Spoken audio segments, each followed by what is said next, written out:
जब मेरी आत्मा मेरे भीतर से व्याकुल हो रही थी, तब तू मेरी दशा को जानता था। जिस रास्ते से मैं जाने वाला था, उसी में उन्होंने मेरे लिए फंदा लगाया।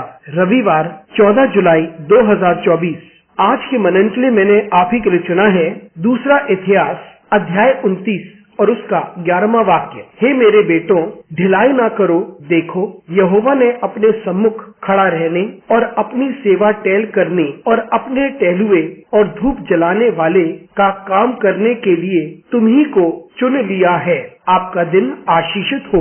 आप लापरवाह ना बने, क्योंकि परमेश्वर ने आपको चुना है अपनी सेवकाई के लिए और विशेष सेवा के लिए। आइए इस वाक्य पर मनन करते हैं। आज की सुबह का विषय है, आप अब लापरवाह ना बने। यहाँ हम देखते हैं कि जब राजा हिजकिय्याह ने राज्य संभाला था, तब उसने परमेश्वर के भवन को खोल दिया था और उस जगह की मरम्मत भी की। उसने याजकों को और लेवियों को इकट्ठा किया और उसने उनसे बातें की और उसने उनको बताया, उसने उन्हें याद दिलाया उन सारी परिस्थितियों के बारे में जिसमें से वे गुजरे थे और किस प्रकार से यहूदा और यरूशलेम पीड़ा में थे, क्योंकि उन्होंने परमेश्वर के विरुद्ध कार्य किए थे। और अब राजा हिजकिय्याह लेवियों से कहता है कि अब वे लापरवाह ना बने, क्योंकि परमेश्वर ने उन्हें चुना है कि वो उसकी उपस्थिति में खड़े रहें, उसकी सेवा टहल करें और उसके सामने अपनी भेंटों को लेकर आए। मित्रों, ये याद रखना बहुत जरूरी है कि परमेश्वर ने हमारी जिंदगी में क्या क्या कार्य किए हैं। परमेश्वर ने आपको विशेष जगह पर तैनात किया है। उसने आपको एक विशेष सेवा के लिए,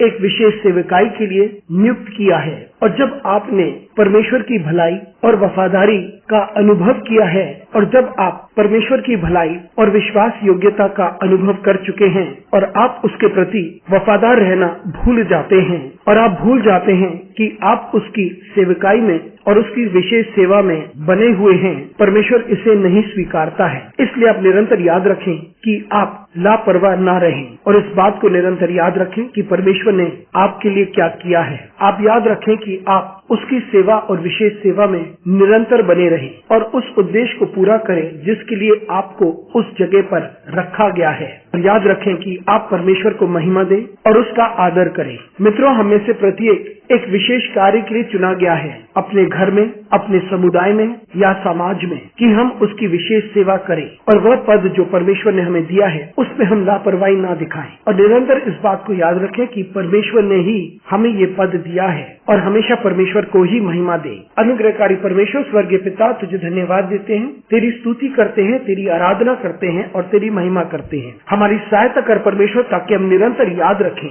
कि हम वही करें जो तू चाहता है कि हम करें। यीशु मसीह के नाम से मांगते हैं, आमीन।